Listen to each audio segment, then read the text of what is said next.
Kamusta naman ang lagay mo doon sa detention center? Okay na. Pinapakain ka naman Opo. 3 beses sa isang araw. Opo. Nananghali ka na. Yes po. Ngayon, anong tawag siya ng mga kaibigan mo? Anong palayaw mo, nickname mo? Kasi po.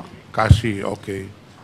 Kasi ang abogado mo po dito na kasama palagi si Atty. Topacio, hindi po ba?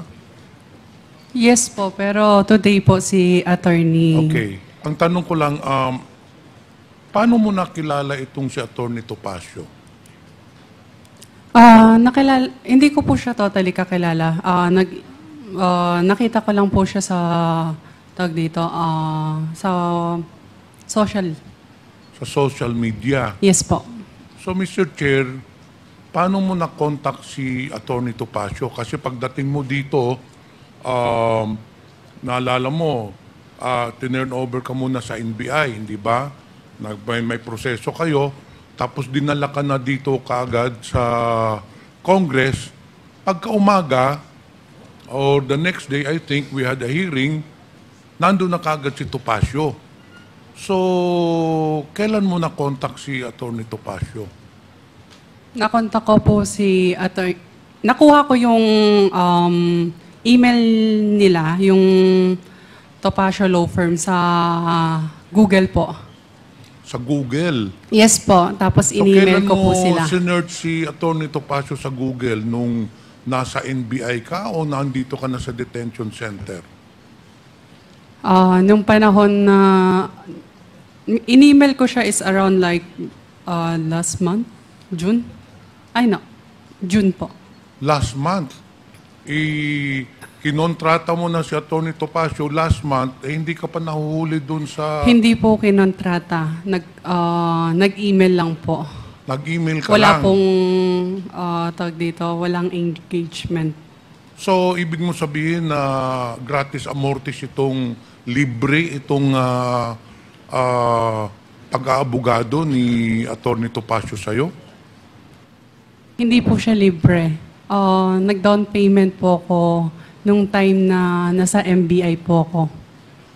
So, nung panahon nung nasa NBI ka, sigurado ka kasi na ikaw ang nagbigay ng pera o baka naman may nag-contact kay Atty. Topacio, binigay sa iyo na abogado si Atty. Topacio at sila ang nag-down payment? Hindi po. Sigurado po ako po yung nag-contact sa kanya, ako din po nagbayad sa kanya. Mr. Chair, kasi bakit mo naman naisipan na si Atty. Topacio ang kukunin mong abogado?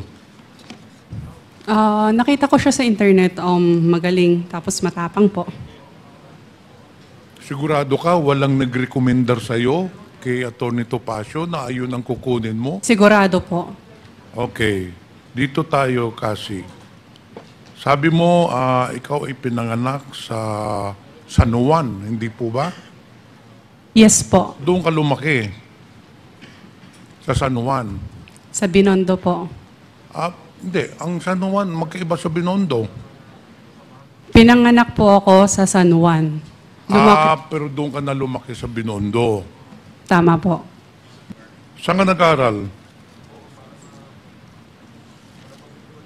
Hindi po ako nakapag-aral. Hindi ka nakapag-aral? Nag-aral po, pero hindi po nakapagtapos. Hanggang high school, nakatapos ka ba ng high school? Pwedeng hindi ko na po muna sagutin. Anyway, hindi ka rin nakadating ng college. Okay, wag mo nang sagutin yon. Tinatanong ko lang yon dahil ako ay namamangha dito sa mga reports na ikaw ay magaling pala sa negosyo. So, if somebody is really good in business, she must have a very good educational background, hindi po ba? Kasi may mga lumabas sa mga artikulo na ikaw ay magaling sa negosyo. In fact, meron kang milk tea shop sa San Juan. Ano? Hindi po. Hindi walang katotohanan to. Sa Angeles, Pampanga, meron kang binuksan na isang aesthetic center. Opo. Kailan mo ito binuksan?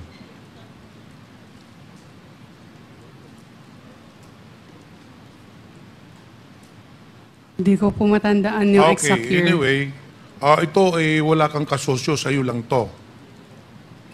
Itong aesthetic center sa Pampanga, Angeles, wala kang kasosyo o may kasosyo ka rito? Pwedeng hindi ko po siya sagutin. Kasi hindi naman po siya related. Walang problema yon. Meron Maraming ka pang salamat po. ibang negosyo. Sabi nga sa artikulo, ikaw bata ka pa lang, nagninegosyo ka na, marami kang negosyo, and then meron ka ring isang cafe-restaurant sa resort doon, hindi po ba?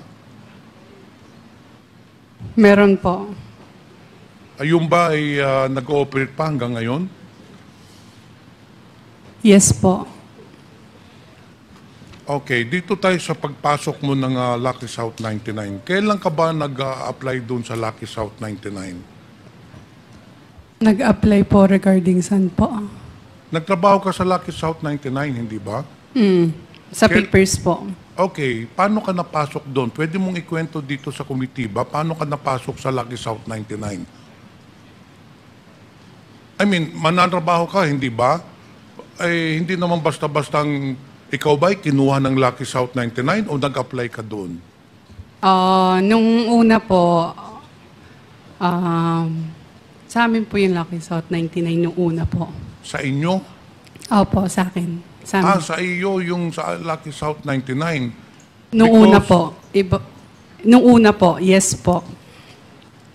But according to Stephanie, nauna po si Stephanie magtrabaho doon sa Lucky South 99 and then nagpa-interview ka doon sa Lucky South 99 at nag-apply ka. May I know po kung kailan po ako nag-apply at sino po nag-interview sa akin? Oo. Opo. Sino ba nag-interview sa iyo? Hindi, pwede kong malaman kung sino po yung tinutukoy na nag-interview sa akin nung panahon. Hindi mo na rin isasagutin. O dito po tayo sa big boss mo. Hindi mo naman ma-explicar dito, hindi mo na ipapaliwanag dito paano ka napasok sa Lucky South 99. Pero as per record, nauna sa iyo si Stephanie, sumunod ka, and then eventually, ito ang nangyari po ay nung nakapasok ka na ng Lucky South 99,